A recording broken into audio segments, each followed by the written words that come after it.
යකෝ මෙච්චර ලොකු සරුංගලයක් හදලා දැන් ඉතින් අරින්න එකක් අල්ලගන්න බෑ. ඒක මීටරු නෑනේ. සුපිරිවුවෙක් ඉන්නවා. කුප්පිසන් සරුංගල් පිස්සනේ ගාමු කෝල් එක.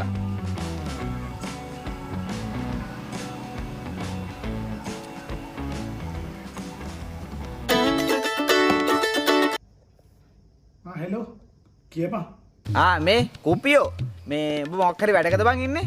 වැඩ නම් තමයි අවුලන්නේ මොකෝ කියපන්. නෑ බං මේ අතේ තියන් දෙන්න පුළුවන් සරුංගලයක් ඇදුවා හරියේ. මේ ඒක අරින්න බං එකේ කල්ලා බෑ ඉතින්. ඒක තමයි තෝ මතක් වුනේ. ඉතින් මං අතේ තියන් දෙන්න පුළුවන් සරුංගලයක් නම් කවුරුත් ඕනේ නැහැ නේ.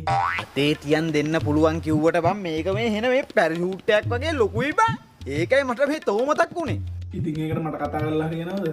හරි දැන් උඹට මේ ලින්ටන් කතා කරාම එන්න බැරිද කියපන්කෝ. නෑ නෑ කියපන් ඩිරෙක්ට් කියපන් එන්න බැරිද කියලා. එන්න නම් පුළුවන් අවුලන්නේ. එහෙනම් මට උඹ ලක්ෂ දෙකක් විතර දාපන්කෝ ටිකට් එකට. යකෝ මම රටේ ඉන්නේ. මට මේ තෝ කියනකම්ම හරියට ඔලුවට ආවේ නෑ කියහන්කෝ තෝ රටේ කියලා. අනේ මන්ද බං උඹට ට්‍රැක්ද කියලා.